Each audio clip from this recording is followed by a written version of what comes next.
오늘 말씀 우리 사도행전 19장 19절 20절 말씀 우리 같이 한번 읽겠습니다. 시작. 또 말씀을 행하던 많은 사람이 그 책을 모아가지고 와서 모든 사람 앞에서 불사르니 그 책값을 계산한즉 은 5만이나 되더라. 이와 같이 주의 말씀이 힘을 입어 흥왕하여 세력을 얻으니라. 아멘. 믿음의 첫 단추라는 제목으로 말씀을 나눕니다. 함께 기도합니다. 주여, 주의 귀한 말씀 앞에 귀를 기울입니다. 아버지 하나님, 이 살아있는 귀한 말씀이 우리의 삶 가운데서 역사할 줄 믿습니다. 이 말씀이 역사하는 자는 주의 말씀을 사람의 말로 받지 아니하고 하나님의 말씀으로 받고 믿을 때 그 믿음 위에 이 말씀이 역사하신다고 말씀하셨습니다. 저는 이 시간 주의 음성을 듣는 시간 되게 하여 주시옵소서. 사람의 모습은 감춰지고 우리 성도 한 분 한 분에게 주의 귀한 말씀이 들리는 시간 되게 하여 주시옵소서. 모든 영광 주님께 올려드리오며 예수님의 이름으로 기도드렸사옵나이다. 아멘. 천국 가는 믿음은 내 생각대로 믿는 것이 아니라 하나님의 뜻대로, 다시 말해서 이 말씀대로 믿어야 한다고 지난 주일에 제가 말씀을 드렸습니다. 말씀대로 믿을 때, 그러면 말씀대로 믿어야 되는데 말씀대로 믿고자 할 때 우리가 단추로 생각한다면 반드시 우리가 채워야 되는, 반드시 제대로 잘 꿰어야 되는 이 첫 번째 단추, 이 첫 번째 단계는 무엇이냐면 우리 성도님들이 반드시 채워야 되는 첫 단추가 있는데 그 단추가 무엇이냐면 그것은 바로 회개입니다. 마태복음 4장 17절에 보시면 이때부터 예수께서 비로소 전파하여 이르시되 뭐하라? 회개하라, 천국이 가까웠느니라. 그렇습니다. 예수님께서 이제 서른쯤에 공생애를 시작하시면서 첫 번째로 그분이 메시아로서 이 세상을 향해 또 영적 어둠 속에 살아가는 영혼들을 향해 첫 번째 설교를 선포하시는데 그 첫 마디가 뭐였다고요? 회개하라, 천국이 가까웠느니라. 이제 사도행전 2장 28절에 보시면 오순절날 성령님께서 놀랍게 강력하게 임하심으로 교회 시대가 시작됩니다. 그리고 교회 시대가 시작되면서 사도들의 리더였던 베드로 사도께서 첫 공식 설교를 세상에 선포하시면서 그 또한 성도들에게, 그 또한 말씀을 듣는 그 모여있는 사람들에게 그 설교를 통해서 하신 첫 번째 말씀, 첫 번째 요구사항이 무엇이었습니까? 사도행전 2장 28절 보시면 베드로가 이르되 너희는 각각 회개하여 예수 그리스도의 이름으로 침례를 받고 죄사함을 받으라. 그리하면 성령을 선물로 받으리니. 너희가 각각 뭐하여? 회개하여. 그렇습니다. 이처럼 예수님도 가장 먼저 회개할 것을 말씀하셨고 베드로 사도도 교회에 가장 먼저 회개할 것을 말씀하신 이유는 이 회개의 단계를 거치지 않고는 진정한 참된 성도의 삶을 살아갈 수가 없기 때문입니다. 이 회개가 얼마나 중요한지 사도행전 11장 18절에 보니까 그들이 이 말을 듣고 잠잠하여 하나님께 영광을 돌려 이르되 하나님께서 이방인에게도 생명을 얻는 회개를 주셨도다 하니라. 뭐를 얻는 회개요? 생명을 얻는 회개를 주셨도다 하니라. 그렇습니다. 이 말씀은 곧 이 회개의 문을 통과하지 않고는, 이 회개의 첫 단추를 제대로 채우지 않고는 생명이 있다는 것입니까? 없다는 것입니까? 없다는 것입니다. 사랑하는 성도 여러분, 왜 요즘에 성도는 일이 많은데 성도다운 성도를 만나기가 어렵습니까? 왜 교회는 일이 많은데 교회다운 교회를 만나기가 어렵습니까? 왜 이처럼 십자가는 많은데 그리스도의 향기를 맡기가 어렵습니까? 그것은 바로 많은 교인들이 이 첫 단추, 이 첫 번째 단추인 회개의 단추를 제대로 채우지 않고 생략했기 때문입니다.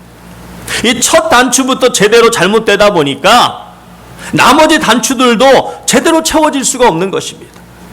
다시 말해 실제적인 변화가, 삶의 변화가 일어나지를 않는 것입니다. 누구도 예외 없이 반드시 통과해야 되는 이 문을 건너뛰다 보니까 계속해서 문제가 발생하고 마는 것입니다. 자, 그렇다면 이 반드시 통과해야 되는, 반드시 채워야 되는 이 첫 번째 단체 회개는 무엇입니까? 회개에 대해서 많은 설교를 들으셨을 텐데 설교를 들으신 성도님들은 잘 알고 계실 것입니다. 기독교에서 말하는 회개는 크게 두 가지가 있습니다. 첫 번째는 불신앙에서 신앙인으로 바뀌는 소위 말해서 구원의 회개입니다. 이 회개는 모든 사람이 일생에서 한 번 하게 되는 회개입니다. 그 다음 회개는 성도가 된 이후에도 우리는 여전히 연약한 모습이 있습니다. 그런 연약한 모습을 주님 앞에 매일 내려놓고 주님의 도우심과 은혜를 구하는 윤리적 회개. 이 회개는 우리가 이 땅을 살아가는 동안 계속 반복적으로 일어나게 되는 회개입니다. 한 번 하는 단회적 회개이건 반복적으로 하게 되는 회개이건 간에 그 핵심 내용은 다른 것이 아니라 하나님이 기뻐하시지 않는 죄의 모습을 버리고 죄의 모습을 내려놓고 하나님이 기뻐하시는 것으로 그 빈자리를 채우는 것입니다. 이 회개가 진정으로 이루어지기 위해서는 무엇보다도 주의 말씀을 진지하게 받아들이고 그 말씀에 근거해서 철저하게 자신의 삶을 돌아보아야 합니다. 우리가 암송하고 있는 말씀 고린도전서 10장 11절 12절 말씀 시작. 그들에게 일어난 이런 일은 우리의 뭐가 되고 본보기가 되고 또한 말세를 만난 우리에게 어떻게 해요? 우리를 깨우치기 위하여 우리에게 기록된 말씀이라는 것입니다. 그런즉 어떻게 해요? 선줄로 생각한 자는 넘어질까 조심하라. 여러분 거울을 왜 보십니까? 내 얼굴이 뭐 제대로 깨끗한지, 뭐가 묻어있는 게 없는지, 화장은 똑바로 됐는지 그런 거 살펴보기 위해서 거울을 보지 않습니까? 근데 보니까 입술 옆에 커다란 고춧가루 하나 탁 묻어있는 거야. 그걸 보시더니 어머 예쁘네 그리고 그냥 둡니까? 그러면서 막 목사님 막 장로님 막 권사님 막 성도님 막 뵈면서 막 그 고춧가루 막 보여주면서 저 이쁘죠? 그런 분 계십니까? 안 계실 것입니다. 보자마자 당장에 그냥 어머 이걸 묻은 걸 모르고 내가 있었네 하면서 당장에 떼버릴 것입니다. 마찬가지로 이 말씀이라는 거울 앞에 내 자신을 비추고 그 말씀에 비추어서 나에게 부족한 모습이 있다면, 나에게 여전히 죄의 모습이 있다면 과감하게 그것을 떼어 버려야 되는 것입니다. 다시 말해서 회개란 무엇이 문제인지를 아는 것이고 인정하는 것입니다. 고춧가루가 묻어 있는데 사람들이 어머 고춧가루 묻었어. 그런데도 본인은 안 묻었다는 거야. 거울을 보면 분명히 고춧가루 묻어 있는 게 보이는데도 끝까지 인정을 안 해. 안 묻었다는 거야. 그러면 여러분 그거 뗄 수가 있어요, 없어요? 없는 겁니다. 계속 붙이고 다니는 거예요.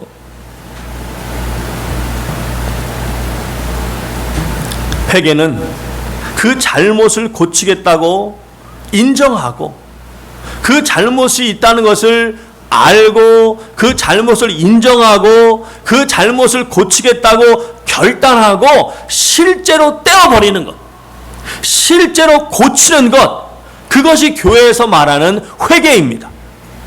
교회에서 말하는 회개는 그냥 감정적으로 좀 미안한 마음이 드네, 좀 이렇게 죄송한 마음이 드네, 그리고 그냥 눈물 좀 흘리고 그런 게 아니에요.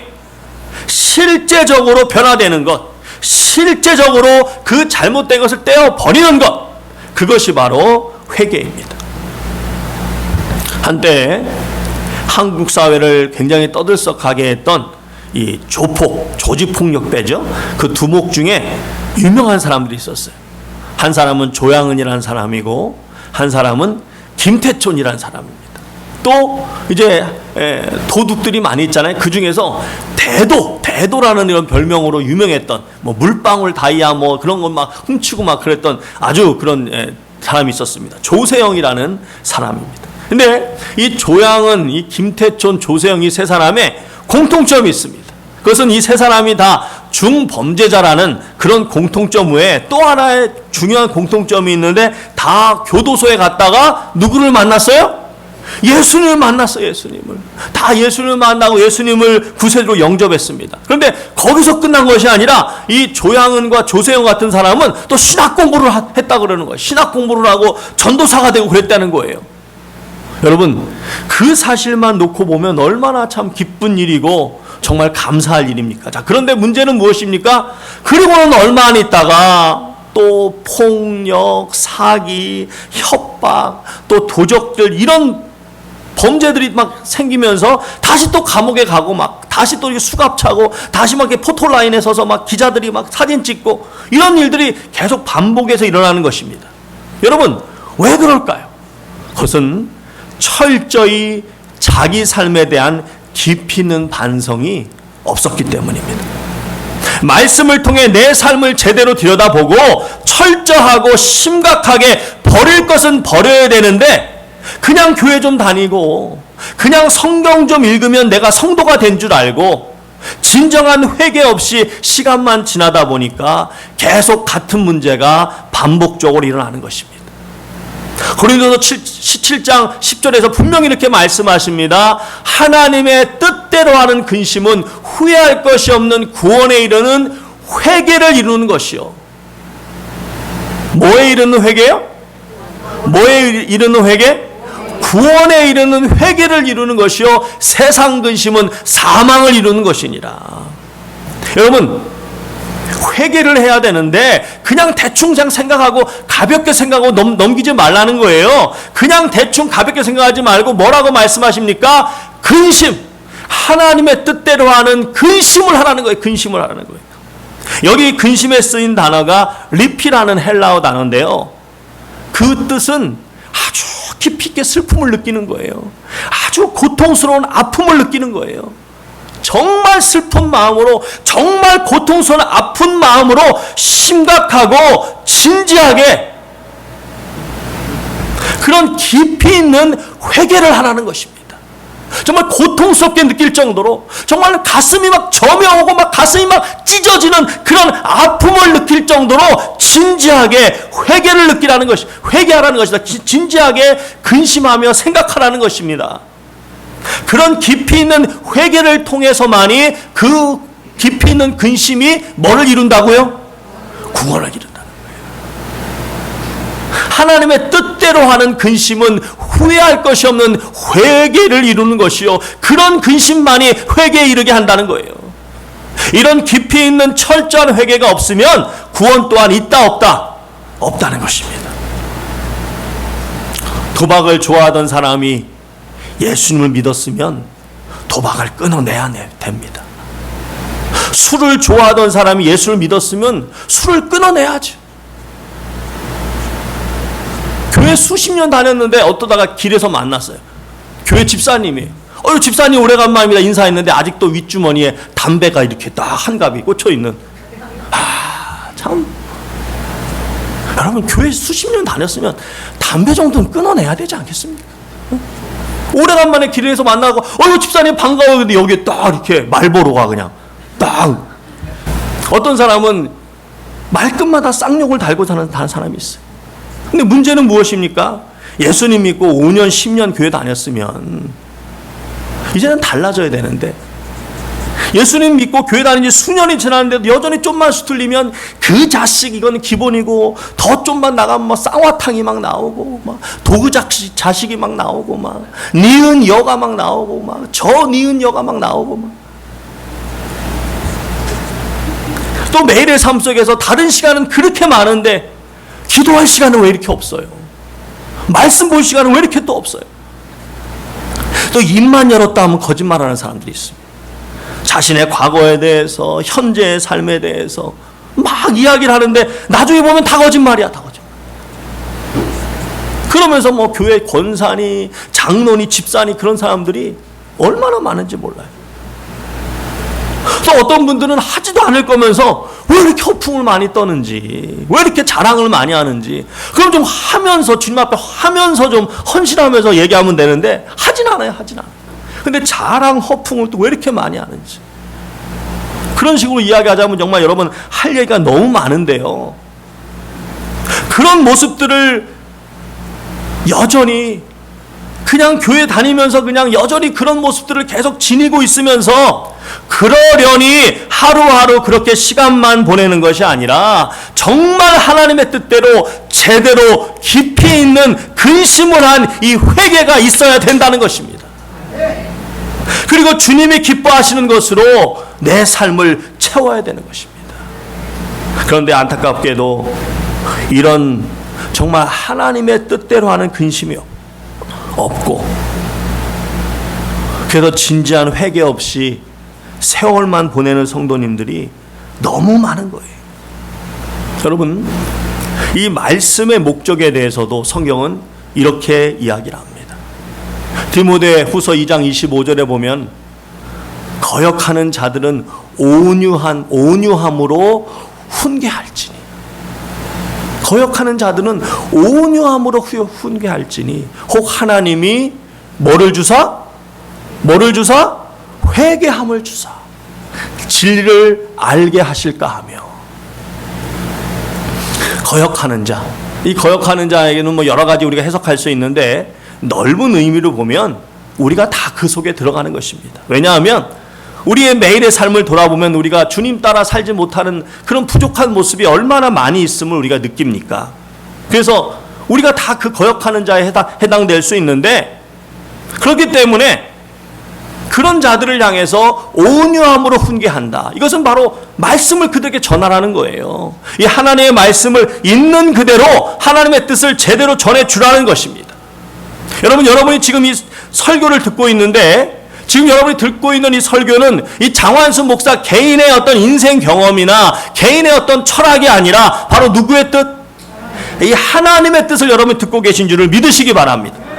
제가 말씀을 많이 인용하는 이유도, 제가 말씀을 많이 인용하면서 말씀드리는 이유도 다른 게 아니에요. 이 설교는 누구의 말씀이어야 되기 때문이에요?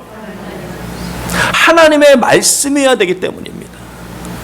성도가 그렇게 설교를 하나님의 말씀으로 들었으면 어떤 일이 일어납니까? 진리를 알게 하는. 이 말씀을 들었으면 회개가 일어나게 되고, 그 회개는 어떤 회개입니까? 바로 자기의 삶을 돌아보는, 자기의 삶을 철저히 돌아보는 이 회개가 일어나게 되고, 이 회개를 통해 하나님이 기뻐하시는 진리로 나아가게 되는 것입니다. 그 말은 곧 삶의 실제적인 변화가 일어나는 것입니다. 그래서 디모데 후서 2장 25절에 혹 하나님이 회개함을 주사 진리를 알게 하실까 하며, 바로 그 다음 26절에 뭐라고 말씀하십니까? 그들로 깨어 마귀의 올무에서 벗어나. 뭐에서 벗어나? 마귀의 올무에서 벗어나 하나님께 사로잡혀 그 뜻을 행하게 하실까 함이라. 그렇습니다.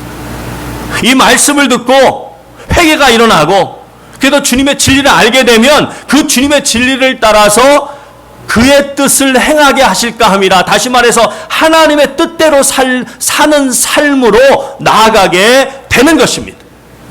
내 뜻이나 이 세상의 뜻이 아니라 누구의 뜻? 하나님의 뜻을 따르는 삶. 그 삶은 어떤 삶입니까? 바로 이전하고는 완전히 구별되는 삶으로 나아가게 되는 것입니다. 오늘 말씀 보시면 당시 이 지중해 연안 이 소아시아의 가장 대표적인 큰 도시였던 에베소라는 이 도시에 주의 말씀, 이 복음이 선포됩니다. 우리 한번 이 19절 20절 말씀 다시 보겠습니다. 같이 읽습니다. 시작. 또 마술을 행하던 많은 사람이 그 책을 모아가지고 와서 모든 사람 앞에서 불사르니 그 책값을 계산한즉 은 5만이나 되더라. 그렇습니다. 주의 말씀이 이렇게 전파되었는데 그 말씀을 듣고 많은 사람들이 이제 정말 진지하게 이 하나님의 말씀을 따라 이 하나님의 뜻을 따라 진지하게 근심하기 시작합니다. 아, 하나님의 뜻이 이거구나. 아, 하나님의 말씀이 이거구나. 이 하나님의 말씀이라는 거울에 내 삶을 비춰보니까, 내 자신을 비춰보니까, 아, 이런저런 문제가 있구나. 그렇게 자신의 삶을 철저하게 돌아본 것입니다. 그리고 결단을 하고 그 죄된 모습을 과감히 떼어버리기 시작합니다. 그들이 떼어버린 것은 그냥 취미생활 좀 바꾸고 그냥 말투 좀 바꾸고 그런 정도가 아닙니다. 자신들이 평생 잘 먹고 잘 살던 직업 자체를 어마어마한 손해를 보면서 다 바꾼 것입니다. 여기 지금 그 책값을 계산한 즉 은 5만이나 되었더라 뭐 이렇게 말씀하고 있는데, 이것을 뭐 많은 분들이 뭐 요즘에 뭐 가치로 따져서 얼마나 그러는데 저는 그게 아무 의미가 없다고 생각해요. 왜냐하면 당시 그 사람들이 느꼈던 그 가치하고 지금 우리가 아무리 뭐 경제적 뭐 돈을 계산하고 따져도 그게 같을 수가 없어요. 근데 여기서 여러분 성령의 감동을 받아서 이 말씀을 썼을 때 은 5만이나 되었더라, 이 말씀을 아 이거 별거 아니야, 얼마 안 돼, 이런 느낌으로 썼을까요? 아니면 이게 어마어마한 정말 우리의 상상을 초월하는 엄청난 가치 있는 것을 그들이 버렸다라는 느낌으로 이 말씀을 썼을까요? 그들에게는 정말 어마어마한, 좀 더 강하게 말하면 생명과도 같은 그 정도의 손해를 보면서 그들의 삶이 바뀌었다는 것입니다. 여기 오늘 본문에 마술이라는 단어가 나오는데, 이 마술은 이 마술에 쓰인 헬라어가 키스티스, 엑소르키스티스라고 하는 단어인데요. 여러분 보통 우리가 귀신 쫓는 것을 이제 뭐 축사한다, 뭐 퇴마한다 이렇게 말하는데, 보통 이제 퇴마사를 영어로 엑소시스트라고 하죠. 엑소시스트. 여러분 아마 영화로 막 그런 거 영화도 만들고 막 해가지고 아마 많이 아실 텐데, 엑소시스트. 그래서 엑소르키스티스 이 단어에서 나온 겁니다. 엑소시스트라는 단어가 바로 여기서 나온 거예요. 그러니까 오늘 본문에서 말하는 이 우리 성경에는 마술이라고 이렇게 그냥 기록을 해놨는데, 이 마술은 우리가 요즘에 이렇게 뭐 유튜브나 뭐 테레비로 흔히 볼 수 있는 뭐 사람 눈 속이고 뭐 손을 이렇게 맞아, 손이 엄청 빠른 거죠. 손은 눈보다 빠르다 그래요. 그래서 막 손 기술 막 이런 걸 통해서 그냥 잠깐 사람들 이렇게 뭐 헷갈리게 만들고 사람들이 못 보게 만드는 그런 마술이 아니라, 오늘 여기서 말하는 이 마술은 신접하고 막 영매하고 막 귀신 부르고 이런 무당 같은 것을 말하는 겁니다. 그러니까 마귀의 앞잡이 노릇을 하는 그런 걸 말하는 겁니다. 당시 세상 문화는 그런 악의 문화가 아주 흔했던 그런 문화였습니다. 그런데 그 삶을 자기들이 조상 대대로 내려왔던, 전통적으로 수백 년 이상 그들의 삶 속에 자리를 잡았던 그 삶을 그들이 어떻게 해요? 과감히 내어버렸다는 것입니다. 여러분, 만일 그들이 이 바울 사도가 전하는 그 말씀을 듣고 그냥 뭐 들을 만한 말이네, 뭐 좋은 말이네, 재밌네, 감동이 되네, 뭐 그 정도로 생각하고 그냥 눈물 좀 흘리고 그리고 말았다면, 결코 그 다음 20절 같이 보겠습니다. 같이 읽습니다. 시작. 이와 같이 주의 말씀이 힘이 있어 흥왕하여 세력을 얻으니라. 결코 이 20절 말씀은 이렇게 기록되지 못했을 것입니다. 실제로 그들이 말씀을 듣고 자신들의 죄를 깨닫고 그것을 인정하고 달라지기를 결단하고 실제로 달라졌기 때문에 오늘 20절 말씀이 기록되었고 초대교회가 놀랍게 성장해 갔음을 믿으시기 바랍니다. 정말로 삶이 변화된 것입니다. 정말로 이 말씀이 진정 그들의 삶 가운데 살아서 역사하신 것입니다.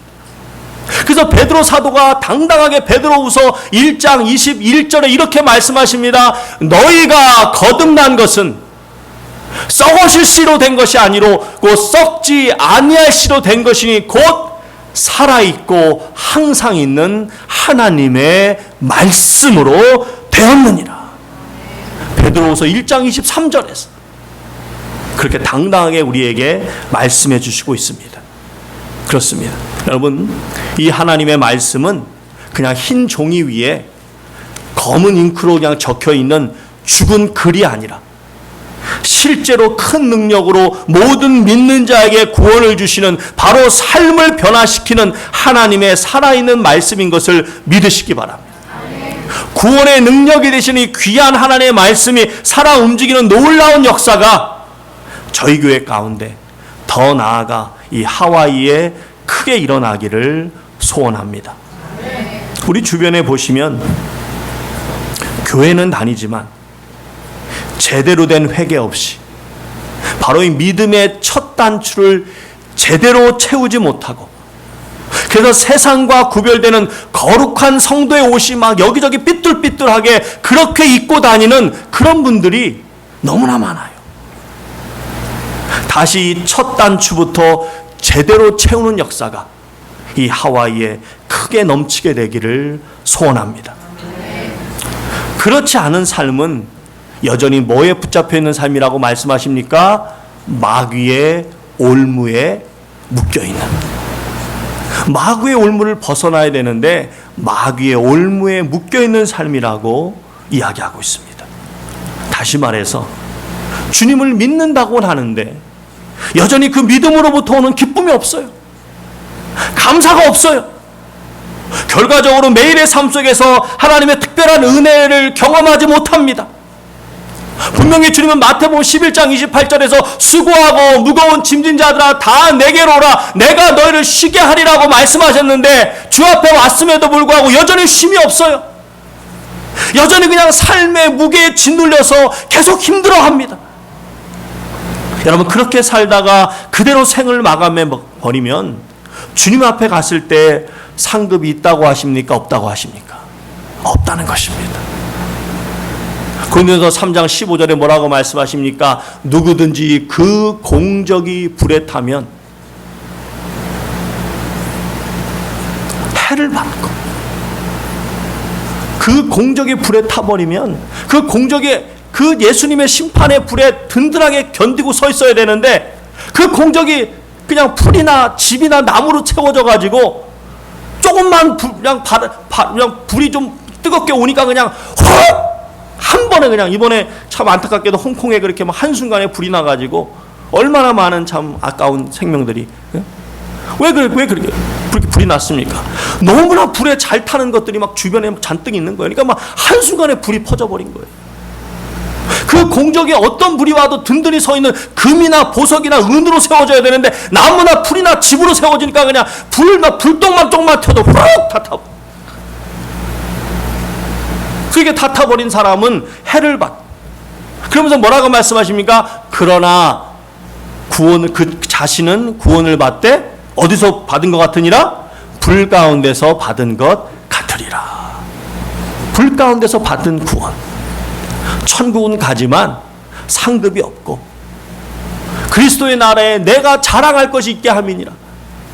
고린도후서 1장 14절에 너희가 우리를 부분적으로 아나 우리 주 예수의 날에는 너희가 우리의 자랑이 되고 우리가 너희의 자랑이 되게 함이라. 그래야 되는데 자랑이 아니라 어떻게 해요? 저 구석에 가서 숨어 있는 거죠.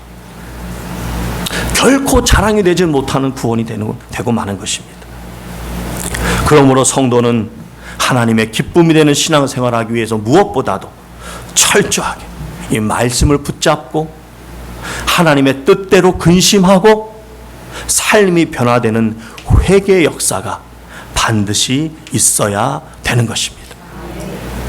회개는 결코 건너뛰어서는 안 되는 천국 믿음의 첫 단추인 것을 반드시 기억하시기 바랍니다. 아시아인 최초로 그의 최고의 골에 수여하는, 정말 세계에서 날고 긴다고 하는 전 세계 축구 천재들이 얼마나 멋진 골들을 한 해에 막 쏟아내는지 몰라요. 바나나킥, 사이드킥, 온갖 골들을 막 쏟아내는데 그 중에서 제일 멋지고 아름답게 골을 넣은 사람에게 딱 한 사람에게 주는, 모든 축구 선수들이 평생에 꿈꾸는, 평생에 갖고 싶어하는 상 중에 하나가 바로 이 상인데 푸스카스 상이라는 상이 있습니다. 푸스카스 상. 그의 가장 멋진 골을 넣은 선수에게 주는 푸스카스 상. 이 푸스카스 이 상을 아시아인 최초로 받은 대한민국의 한 축구 선수가 있습니다. 한국 축구 역사상 최고의 축구 선수라고 인정받고 있는 손흥민 선수입니다. 그런데 그는 자주 종종 이렇게 말합니다. 제 축구는 우리 아버지의 작품입니다. 제 축구는 우리 아버지의 작품입니다. 이 손 선수의 아버지인 손정웅 코치는 이제 지난 21년에 이제 손정웅 코치가 쓰고 출간이 돼서 베스트셀러가 된 책이 있는데 그 책 제목이 뭐냐면 모든 것은 기본에서 시작된다. 모든 것은 기본에서 시작된다. 기본이 제대로 다져져야 거기에서 큰 선수가 만들어진다는 것입니다. 그래서 그는 그 어린 손흥민 아들에게 이 체력이나 몸의 균형을 잡는 그런 기본기만 다지는데 매일 6시간 이상씩 무려 6년을 투자합니다. 6년을 그렇게 투자하고 나서야 슈팅을 시작했다는 거예요. 슈팅을. 우리는 보통 공 잡으면 처음부터 막 슈팅하고 막 그럴 텐데 그게 아니고 체력 따지고 몸의 균형 이런 걸 훈련하는데 6년 또 매일 6시간씩 그리고 나서야 슈팅을 가르치기 시작했다는 거예요. 그렇게 기본이 튼튼하게 다져지니까 축구선수 중에서 흔하지 않은 양발을 왼발 오른발을 마음대로 쓰는 그런 아주 아시아 최고의 선수가 된 것입니다. 여러분 같은 부피로 따졌을 때 콘크리트보다 강철보다도 강한 나무가 있습니다. 이 나무는 또한 환경 적응력이 뛰어나서 아주 뜨거운 열대 우림에서도 또 저 추운 북극에서도 자랄 수 있는 그리고 또 아무리 센 폭풍이 몰려와도 쓰러지지 않고 견디는 그런 가장 강한 나무가 있습니다. 그 나무는 바로 대나무입니다. 그런데 이렇게 튼튼하고 놀라운 대나무가 또한 그에 걸맞는 성장 비결을 가지고 있습니다. 그것은 뿌리를 내리는 데에만 무려 5년이란 세월이 흐른다는 것입니다. 여러분이 대나무 씨앗을 심으면 그 대나무 씨앗이 땅에 떨어지면 처음 5년까지는 거의 아무것도 보이지 않습니다. 무려 5년이란 긴 세월 동안 땅 속으로 깊이 뿌리를 내리는 그 긴 시간이 지난 다음에야 죽순이라는 것이 조심스럽게 올라옵니다. 그렇게 올라오고 나서부터는 어떻게 돼요? 하룻밤 사이에 1m 이상씩 자라면서 순식간에 하늘로 솟는 그런 크고 튼튼한 대나무가 됩니다. 사랑하는 성도 여러분, 신앙생활을 오래 했음에도 불구하고 교회는 오래 다녔음에도 불구하고 여전히 말씀이 낯설게 느껴지시고 여전히 기도의 자리는 내가 있어야 될 자리가 아닌 것 같고 여전히 저 천국의 소망이 넘치기보다는 이 세상이 너무나 좋고 사람은 하나님의 영광을 위해서 살아야 되는데 그러니까 성도는 바로 이 복음을 위해서 살아야 되는데 이 주의 사명을 이루는 삶은 나하고는 전혀 상관없는 그런 삶으로 여겨지신다면 그것은 다른 것이 아니라 바로 이 하나님의 뜻대로 깊이 근심하시고 이제는 하나님의 뜻대로 살지 못하는 삶의 부분들을 과감히 분명하게 도려내고 새 삶으로 변화되고자 하는 이 진정한 의미의 이 회개의 첫 단추, 이 첫 단추가 생략되었기 때문입니다. 바라기는 우리 새누리 성도는 한 분도 빠짐없이 이 회개의 첫 단추가 제대로 채워질 수 있기를 주님의 이름으로 소원합니다. 에베소서 4장 30절에 하나님의 성령을 근심하게 하지 말라. 이는 너희가 그 안에서 그리스도의 날까지 인치심을 받았느니라. 성령님이 여러분이 하나님의 자녀인 것을 인쳐주시고 인정해주시고 보증해주시는데 그 성령님을 근심하게 하지 말라는 거예요. 바라기는 나와 함께 하시는 성령님을 근심하게 하는 것들을 내려놓으시고 주님이 기뻐하시는 모습으로 충만해 주시는 우리 모든 성도님들 되시기를 소원합니다. 회개, 이 첫 단추를 제대로 채운 성도들을 통해서 에베소라고 하는 그 거대한 도시가 뒤집혔던 것처럼 여러분과 이 새누리를 통해서 이 하와이의 놀라운 이 부흥의 은혜가 반드시 찾아오게 될 줄 믿습니다. 그러기 위해서는 다른 사람 탓하지 마세요. 다른 사람 손가락질하지 마세요. 다른 사람 떠올리지 마세요. 바로 내가 회개해야 됩니다. 내가 말씀 앞에 엎드려야 됩니다. 주여, 제가 아직 제 고집대로 살려고 합니다. 주여, 아직 제가 남 이야기하는 것을 너무나 좋아합니다. 주여, 아직 제가 복음을 증거하는 것을 부끄럽게 생각합니다. 주님, 아직 제가 이 말씀을 사모하지 못하고 기도의 자리를 지켜내지 못합니다. 주님, 아직 제가 사랑하지 못하고 제 마음이 믿음으로 가득 차 있습니다. 주님, 아직 제가 봉사하는 것을 너무나 힘들어합니다. 주여, 아직도 주님께 온전히 맡기지 못하고 제 힘으로 하려고 발버둥 칩니다. 저를 변화시켜 주시고 새 삶으로 나아가게 하여 주시옵소서. 근심하시고 기도하시고 실제적인 변화가 있는 그 회개의 첫 단추를 제대로 채우시는 우리 새누리 모든 가족 되시기를 주님의 이름으로 축원드립니다. 우리 다 같이 일어나서 찬양하시겠습니다. 내 주의 보혈은 정하고 정하다. 내 죄를 정케 하신 주 나로라 하신다. 내가 주께로 지금 가오니 십자가의 보혈로 날 씻어 주소서. 약하고 추해도 주께로 나가며 힘 주시고 내 추함을 곧 씻어 주시네. 내가 주께로 지금 가오니 십자가의 보혈로 날 씻어 주소서. 나로라 하심은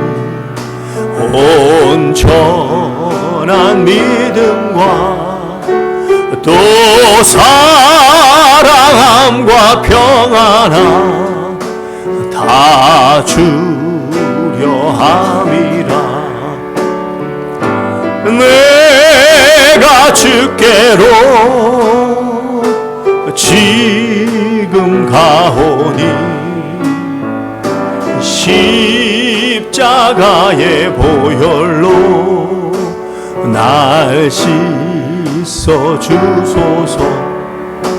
큰 죄인 복받아 살 길을 얻었네. 한없이 넓고 큰 은혜 베풀어 주소서. 내가 주께로